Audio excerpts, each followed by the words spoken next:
राधा, जरा सुनते हुए जाओ तो, सुनो तो। कुछ देर बाद गांव वालों ने उनका अंतिम संस्कार कर दिया। एक राजनगढ़ नामक एक गांव था। उस गांव में एक ईमानदार लड़का अपनी माँ के साथ रहता था।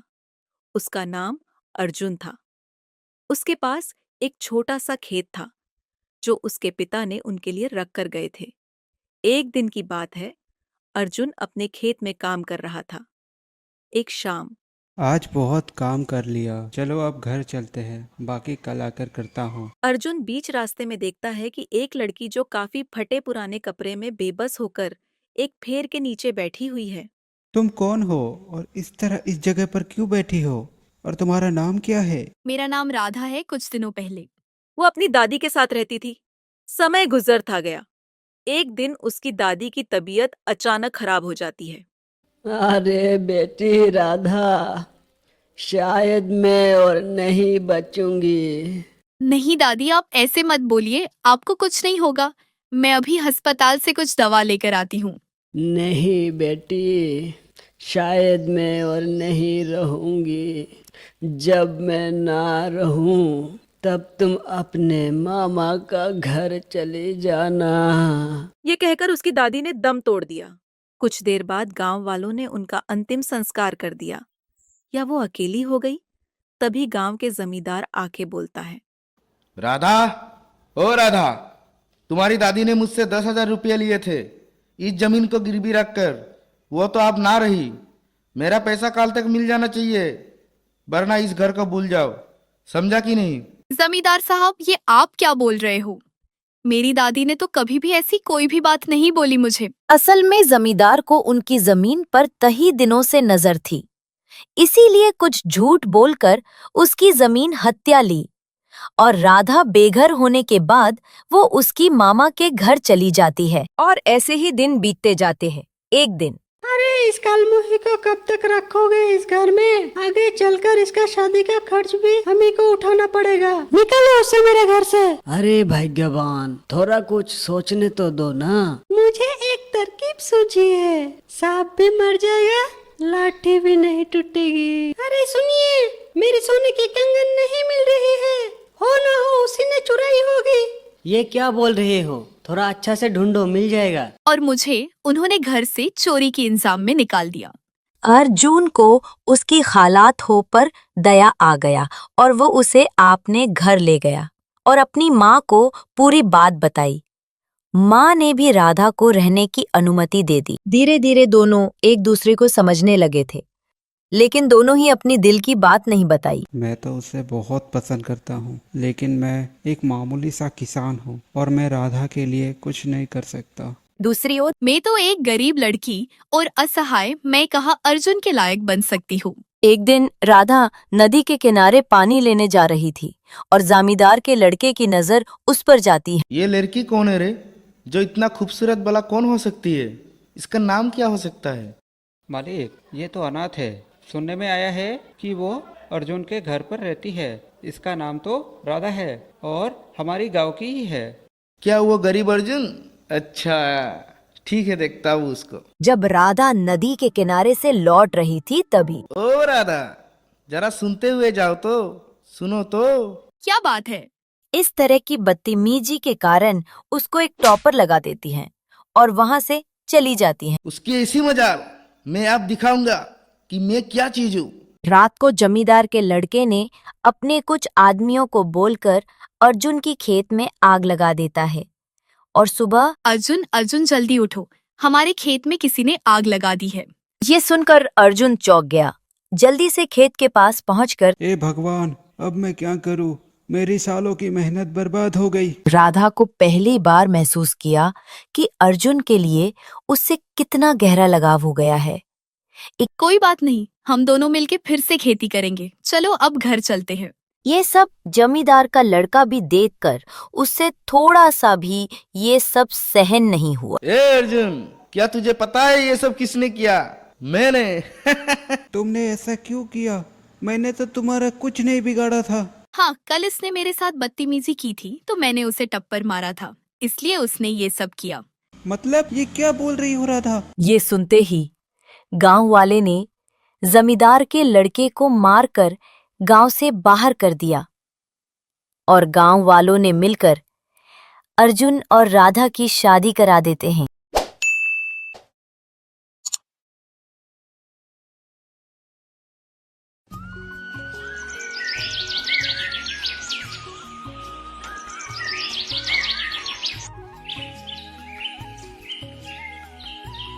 ये कहानी छगनपुर नाम के एक छोटे से गांव की है, जहां अजय नाम का एक गरीब किसान रहता था। अजय के परिवार में उसके अलावा उसकी पत्नी सीमा और एक बेटा राजू था, जिनके साथ वो बहुत खुशी खुशी रहता था। अजय के पास गांव में अपनी एक जमीन थी, जहां पर खेती कर वो अपने घर का पालन पोषण करता था। परंतु अब उसकी वो जमीन पहले की तरह उपजाऊ नहीं रही थी। धीरे धीरे उसकी जमीन से फसल की पैदावार भी कम होने लगी थी। एक दिन इसी चिंता में वो अपने जमीन के पास बैठा होता है और कमाने का कोई और जरिया सोचने लगता है। दिन प्रतिदिन मेरे इस जमीन से उगने वाली फसल कम होते जा रही है। लगता है मुझे अब कोई दूसरी जमीन लेकर काम करना होगा, या तो कोई और जरिया ढूंढना होगा कमाने का। पर अब मैं इस जमीन के भरोसे नहीं रह सकता हूँ। चलो एक बार चल के सीमा से राय लेकर देखता हूँ वो क्या कहती है इस बारे में। अजय तुरंत खेत से अपने घर की तरफ चल पड़ता है। घर पहुंचकर वो सबसे पहले अपनी पत्नी सीमा को आवाज लगाता है। सीमा जरा यहाँ आना, तो तुमसे एक जरूरी बात करनी है। अजय की आवाज सुनकर सीमा वहाँ आ जाती है। बोलिए, आपने मुझे बुलाया क्या? हाँ सीमा, मुझे तुमसे एक जरूरी विषय पर बात करनी है और तुम्हारी राय जाननी है। हाँ बोलिए, क्या बात है? सीमा, तुम तो जानती हो हमारी जमीन अब पहले की तरह इतनी उपजाऊ नहीं रही है, और अगर मैं ज्यादा खाद वगैरह डालने की कोशिश करूंगा तो कहीं उसकी मिट्टी और खराब ना हो जाए। इसलिए सोच रहा हूँ कि कुछ समय के लिए उस जमीन पर खेती करना छोड़ दूं। हर साल थोड़ी थोड़ी खाद उसमें डालता रहूंगा, जिससे कुछ सालों बाद वो पहले की तरह उपजाऊ हो जाएगी। फिर उसमें खेती करना शुरू कर दूंगा। हाँ, ये ठीक रहेगा। इससे आपकी जमीन भी सही रहेगी और उसमें उगने वाली फसल भी। हाँ, पर तब तक मैं क्या करूं? क्योंकि मेरे पास दूसरी तो कोई जमीन नहीं है, तो घर का खर्च चलाने और राजू के पढ़ाई के लिए कहां से पैसे जुटा पाऊंगा। आप एक काम क्यों नहीं करते, एक बार जाकर गांव के जमींदार काका से मिल लीजिए। वो तो बहुत अच्छे और नेक दिल है, वो आपकी जरूर कोई मदद करेंगे। हाँ सीमा, ये ठीक रहेगा, क्योंकि काका अगर कोई नया काम भी करने बोलेंगे तो वो उसमें भी मेरी मदद कर देंगे। ठीक है सीमा, तो मैं कल सुबह सुबह ही काका से मिलने उनके घर चला जाऊंगा।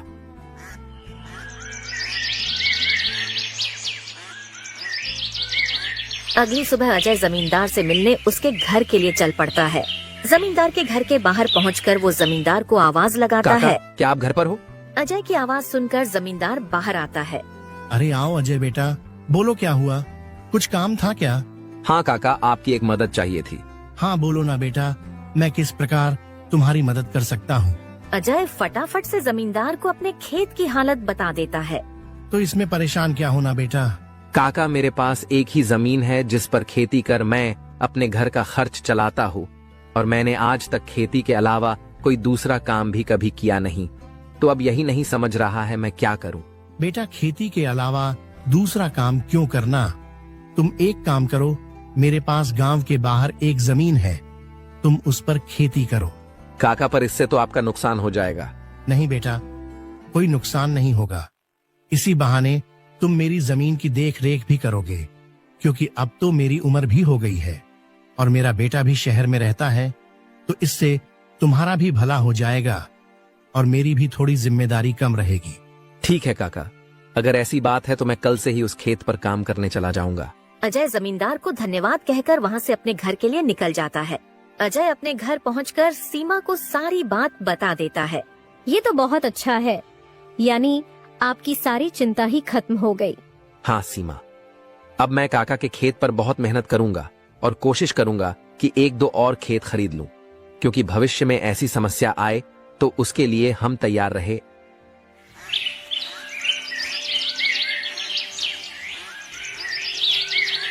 अगली सुबह अजय जमींदार के खेत पर काम करने निकलने वाला होता है तो सोचता है, काका की जमीन गांव के बाहर है, तो शायद शाम को आते आते देर हो जाए, इसलिए सीमा को बोलकर जाता हूँ।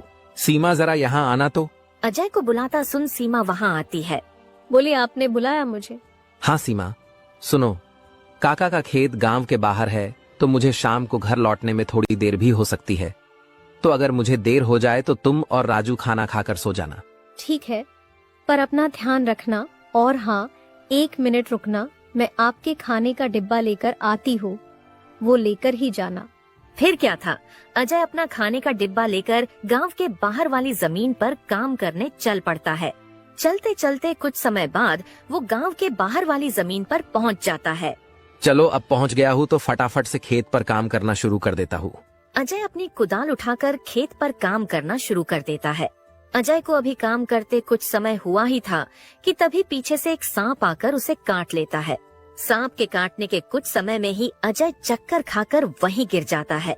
यहाँ अजय सांप के काटने से बेहोश हो चुका था, पर गांव के बाहर होने के कारण उसकी खबर अब तक उसके घर वालों को नहीं चलती है। सुबह की अब रात हो जाती है और सीमा अजय का इंतजार कर रही होती है।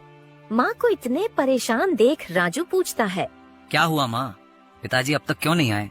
बेटा, तुम्हारे पिताजी आज काम करने जमींदार काका के गांव के बाहर वाली जमीन पर गए हैं और उन्होंने मुझे बोला भी था कि उन्हें आते आते देर हो जाएगी, पर अब कुछ ज्यादा ही समय हो गया है। माँ, आप क्यों फिक्र कर रही हो? पिताजी ने जब बोला था कि उन्हें आने में देर होगी तो कुछ सोच समझकर कहा होगा। एक काम कीजिए, आप जाकर सो जाइए। राजू की बात सुनकर सीमा अपने कमरे में सोने के लिए चली जाती है। अगली सुबह भी जब सीमा देखती है कि अजय अब तक घर नहीं आया है, तो परेशान होकर वो सीधा जमींदार से मिलने उसके घर की ओर चली जाती है। सीमा जमींदार के घर पहुंचकर उनसे अजय के बारे में पूछने लगती है। नमस्ते जमींदार काका। नमस्ते बेटी, बताओ कैसे आना हुआ? काका, अजय कल आपके गांव के बाहर वाले खेत में काम करने गए थे, पर अब तक घर नहीं आए हैं। क्या कहा बेटी? अजय कल गया था और अब तक घर नहीं आया? हाँ काका, उन्होंने मुझे कहा था कि खेत गांव के बाहर है तो आते आते रात हो जाएगी, पर अब तो रात की सुबह हो गई, पर वो अब तक नहीं आए हैं। चिंता मत करो बेटी, मुझे थोड़ा समय दो, मैं अभी किसी को भेजकर पता लगाता हूँ कि अजय कहाँ है। जमींदार तुरंत अपने घर में काम करने वाले घनश्याम को अजय को देखने अपने खेत पर भेजता है। कुछ समय के बाद घनश्याम जमींदार के खेत पर पहुंच जाता है और वहां का दृश्य देखकर वो परेशान हो जाता है। ये क्या, अजय का तो पूरा शरीर नीला पड़ चुका है। मुझे लगता है इसे किसी सांप ने काटा है।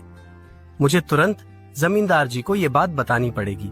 घनश्याम वहां से भागते भागते जमींदार के घर के लिए निकल जाता है। घनश्याम जैसे ही जमींदार के घर पहुंचता है, उसके कुछ कहने से पहले ही जमींदार उससे पूछने लगता है, क्या हुआ घनश्याम बेटा, तुम इतना दौड़ते हुए क्यों आए और क्या तुम्हें अजय मिला? घनश्याम जमींदार को सारी बात बता देता है जो उसने खेत में देखी थी। घनश्याम जब जमींदार को सारी बात बता रहा होता है, तभी वहाँ पास में खड़ी सीमा भी सारी बात सुन लेती है और रोने लगती है। घनश्याम, तुम सबसे पहले वैद्य जी को लेकर वहाँ पहुँचो, मैं सीमा बेटी को लेकर वहाँ आता हूँ। घनश्याम को वैद्य जी के पास भेजने के बाद जमींदार सीमा को समझाने लगता है। सीमा बेटी, पहले तो तुम रोना बंद करो और जल्दी से मेरे साथ चलो, क्योंकि तुम्हारे रोने से अजय ठीक नहीं होगा। फिर क्या था, जमींदार सीमा को लेकर अजय को देखने उसके खेत के तरफ निकल जाता है और घनश्याम वैद्य जी को लेने दूसरी तरफ निकल जाता है। जमींदार और सीमा जब वहाँ पहुँचे तो उन्होंने देखा अजय बेहोश हालात में खेत में गिरा था और उसका पूरा शरीर नीला पड़ चुका था। सीमा अजय के पास बैठकर रोने लगती है। तभी वहाँ वैद्य जी आ जाते हैं। वैद्य जी के आते ही सीमा वहाँ से हट जाती है और वैद्य जी अजय की हालत का जायजा लेने लगते हैं। क्या हुआ वैद्य जी, अब कैसी है अजय की हालत? देखिए जमींदार जी, मैं आपको झूठ बोलकर अंधेरे में नहीं रखना चाहता हूँ, पर अजय की हालत बहुत खराब है। वैसे तो मैंने उसे जहर को काटने वाली औषधि दे दी है, परंतु जहर अजय के अंदर कुछ ज्यादा समय तक रह गया है, जिस कारण वो प्रगाढ़ बेहोशी के हालत में चला गया है। प्रगाढ़ बेहोशी, ये क्या होता है वैद्य जी? प्रगाढ़ बेहोशी के हालत में व्यक्ति जीवित तो होता है, परंतु उसके बदन के हिस्से में हलचल नहीं होती है, और ये अब कब होश में आएगा ये भी नहीं कह सकते हैं। वैद्य जी, तो अब हम क्या करें? देखिए जमींदार जी, अभी के लिए मैं कुछ दवाइयाँ दे रहा हूँ, उसे समय समय पर पानी में मिला कर देना, बाकी तो सब ऊपर वाले के भरोसे हैं। वैद्य अजय की हालत का जायजा लेकर और दवा देकर वहाँ से चले गए। फिर कुछ गांव वाले अजय को लाकर उसको उसके घर के बिस्तर पर लिटा देते हैं। देखो सीमा बेटी, तुम बिल्कुल चिंता मत करना। तुम अजय की अच्छे से देखभाल करो, देखना वो बहुत जल्द ठीक हो जाएगा। और तुम्हें अगर किसी भी चीज की कोई भी जरूरत हो तो मुझे जरूर बता देना, और हर महीने मैं तुम्हारे लिए और राजू के लिए कुछ पैसे भेजता रहूंगा, पर तुम हिम्मत मत हारना। आपका बहुत बहुत धन्यवाद काका, आप हम लोगों की बहुत मदद कर रहे हो। जमींदार फिर वहाँ से सीमा को दिलासा देकर चले जाते हैं। जमींदार के जाने के बाद वहाँ राजू आ जाता है और अपने पिता की हालत देखकर सीमा से उसका कारण पूछने लगता है। माँ, ये पिताजी को क्या हुआ है? बेटा, तुम्हारे पिताजी को कल खेत में सांप ने काट लिया है, जिस कारण वो बेहोश हो गए हैं। माँ, तो पिताजी होश में कब आएंगे? बेटा, वैद्य जी ने कुछ दवाइयाँ दी है और उन्हें समय समय पर पिलाने कहा है। उन्होंने बोला कि उन दवाइयों से वो बहुत जल्द ठीक हो जाएंगे। पर माँ, पिताजी की ऐसी हालत है तो अब हमारे घर का खर्च कैसे चलेगा? बेटा, तुम उसकी चिंता मत करो, मैं हूँ ना, मैं सब संभाल लूंगी। नहीं माँ, आप क्या क्या करोगी? आप पिताजी का ध्यान रखोगी, आप घर संभालोगी कि घर का खर्च देखोगी? माँ, आप बस पिताजी का और घर का ध्यान रखो, मैं अब खेत पर काम करके घर का खर्च चलाऊंगा। राजू की ऐसी बातें सुन सीमा भावुक हो जाती है।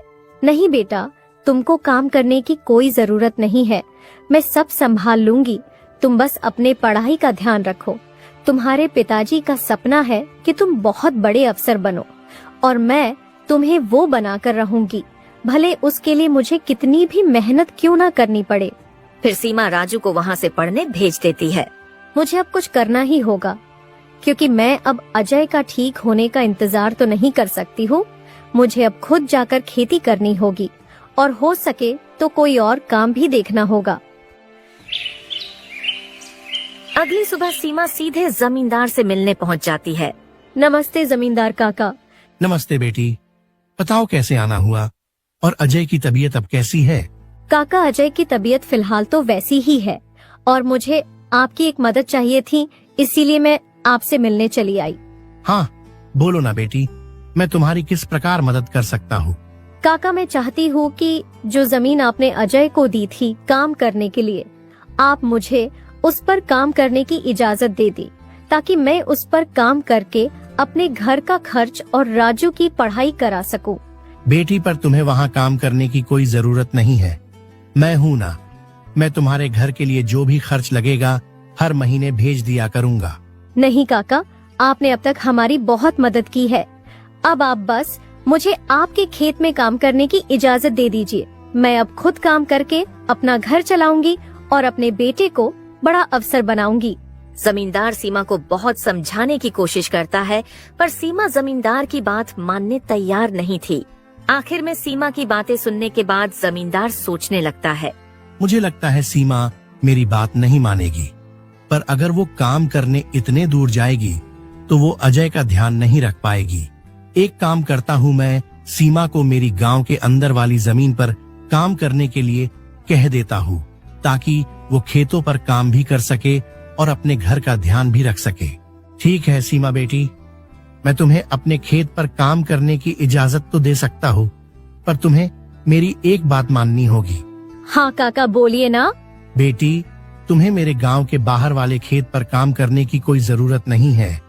मेरे पास तुम्हारे घर के नजदीक भी एक खेत है, तुम वहाँ काम कर सकती हो, ताकि तुम अपने घर का और अजय का दोनों को ख्याल रख पाओगी। काका, ये तो और भी अच्छा रहेगा, इससे तो मेरी बहुत मदद हो जाएगी। बेटी, पर एक छोटी सी समस्या है, वो खेत बाहर वाले खेत से थोड़ा छोटा है। हाँ तो कोई बात नहीं है काका, वो खेत मेरे घर से नजदीक है, वही बहुत बड़ी बात है। मैं खेत में काम करने के साथ साथ दूसरे के घर का काम भी करना शुरू कर दूंगी, ताकि उन पैसों से मैं राजू की पढ़ाई का खर्च निकाल सकूं। बेटी, पर तुम्हें इतना काम करने की क्या जरूरत है? काका, मुझे काम करना ही होगा। अजय का सपना था कि राजू पढ़ लिख कर बड़ा आदमी बने।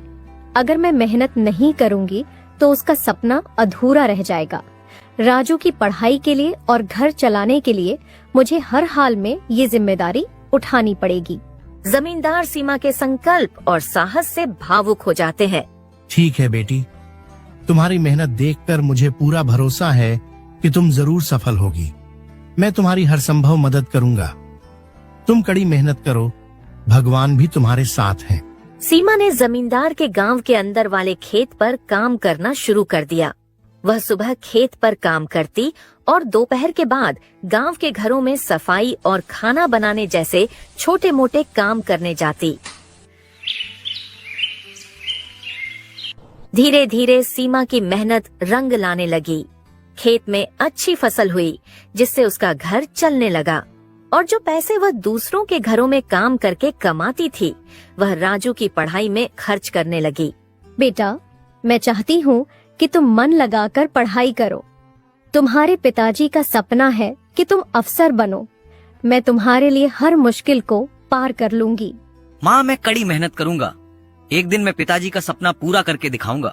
सीमा की मेहनत और त्याग से गांव के लोग भी प्रेरणा लेने लगे। उन्होंने देखा कि कैसे एक माँ अपने परिवार के लिए हर कठिनाई का सामना कर रही है। इसी बीच अजय की हालत धीरे धीरे सुधरने लगी। वैद्य जी की दवाओं और सीमा की देखभाल ने जहर का असर कम कर दिया। एक दिन अचानक अजय को होश आ गया। अजय को होश में आते देख सीमा बहुत खुश हो गई। अजय, तुम्हें होश आ गया। भगवान ने मेरी मेहनत और दुआएं सुन ली। सीमा, मैंने तुम्हें और राजू को बहुत परेशान किया। नहीं अजय, तुम हमारी ताकत हो। जब तक तुम ठीक हो रहे थे, मैंने हर जिम्मेदारी संभाली और देखो अब सब कुछ ठीक हो रहा है। अजय धीरे धीरे पूरी तरह ठीक हो गया। उसने सीमा की मेहनत और त्याग देखकर प्रण लिया कि अब वह उसके साथ कंधे से कंधा मिलाकर परिवार को आगे बढ़ाएगा। राजू की पढ़ाई भी सफलता पूर्वक चलती रही और कुछ सालों बाद वह एक बड़ा अफसर बन गया।